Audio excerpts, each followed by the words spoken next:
apa kabar sahabat Tangguh? Kami hadir membawa informasi upaya Indonesia dalam membangun ketangguhan bangsa menghadapi bencana. Disiarkan dari studio BNPB, inilah program Kilas Sepekan. Kita mulai dari berita pertama. Dalam rangka mengoptimalkan pelayanan logistik dan pemenuhan dasar masyarakat terdampak bencana, Badan Nasional Penanggulangan Bencana melalui Kedeputian Logistik dan Peralatan menggelar rapat koordinasi perencanaan dan inventarisasi kebutuhan logistik dan peralatan di Batam, Kepulauan Riau. Dalam rakor yang dihadiri oleh 86 peserta dari BPBD Perwakilan Seluruh Indonesia, Perwakilan Direktorat Pengelolaan Logistik dan Peralatan, Direktorat Optimasi Jaringan Logistik dan Peralatan, Direktorat Kesiapsiagaan dan Pusdatin Komben ini juga membuka panel diskusi. Antara lain diskusi sistem manajemen logistik dan peralatan, sosialisasi e-prologpal, best practice dalam penanggulangan bencana, dan standar pemenuhan kebutuhan, serta capacity building untuk meningkatkan kinerja organisasi. Dalam diskusi, para peserta berpartisipasi aktif untuk mengidentifikasi masalah, menginventarisir kebutuhan, memilah prioritas kebutuhan, dan mencari solusi bersama. Tetapi satu hal yang perlu saya garis bawahi bahwa dengan keterbatasan anggaran, mau tidak mau kita harus membuat skala prioritas. Yang mana yang menjadi prioritas untuk kita berikan. Yang paling mendesak daerah mana, yang tingkat bencananya sangat tinggi di daerah mana. Kepala BNPB Letjen TNI Suharyanto meninjau penanganan bencana banjir dan tanah longsor di Kabupaten Trenggalek, Jawa Timur pada Kamis 20 Oktober. Pusat Pengendalian Operasi BNPB mencatat hingga Rabu 19 Oktober terdapat 11 kecamatan terdampak banjir dan tanah longsor di wilayah Kabupaten Trenggalek. Banjir merendam 11 kecamatan serta mengakibatkan 7.440 jiwa terdampak.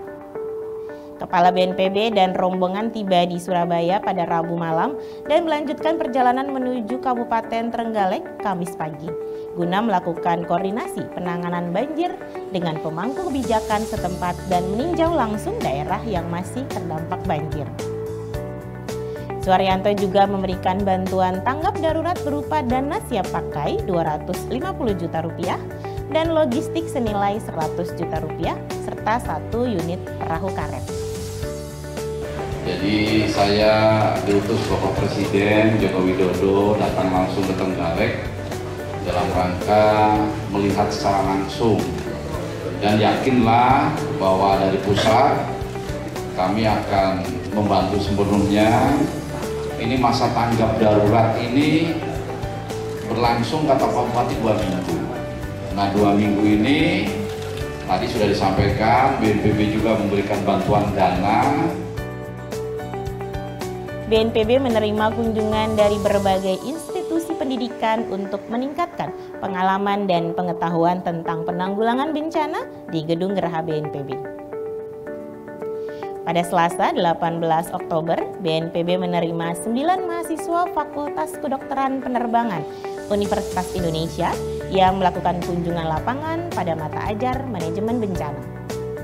Selanjutnya pada Rabu 19 Oktober, BNPB kembali menerima kunjungan dari 65 mahasiswa keperawatan Sekolah Tinggi Ilmu Kesehatan Saint Carolus dan 75 mahasiswa pendidikan geografi Universitas Negeri Jakarta.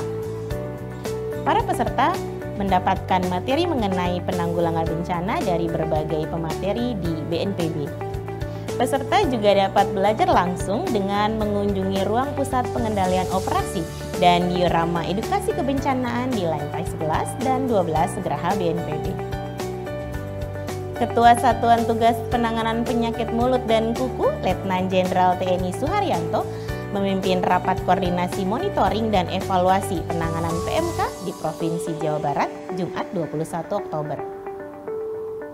Suharyanto kembali menegaskan 5 strategi penanganan PMK untuk dapat dioptimalkan oleh pemerintah Provinsi Jawa Barat mulai dari testing, biosecurity, vaksinasi, pengobatan, dan potong bersyarat.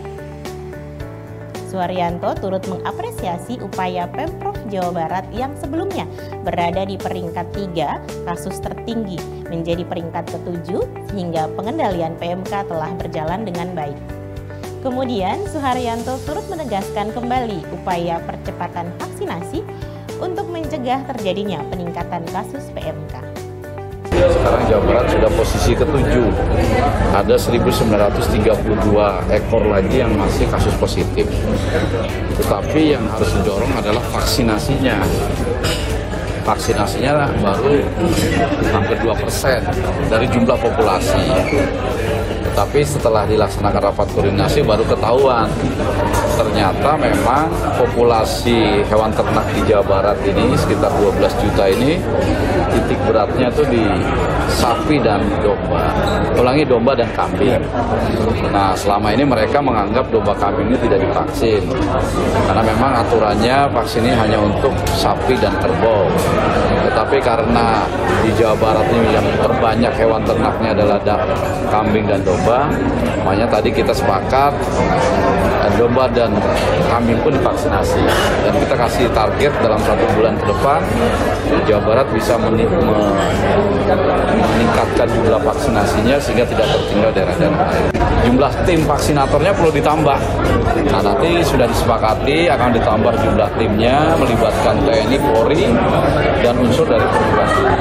Ketersediaan vaksin tidak ada masalah, sudah ditambah lagi 500.000 dosis dan kami targetkan dalam waktu 1 minggu dan 2 minggu depan harus habis. Sahabat Tangguh, demikian giat pelayanan publik BNPB minggu ini yang kami rangkum dalam program Kilas Sepekan. Mewakili seluruh tim yang bertugas dari studio BNPB, saya Lia Agustina undur diri. Sampai jumpa di Kilas Sepekan berikutnya. Salam Tangguh.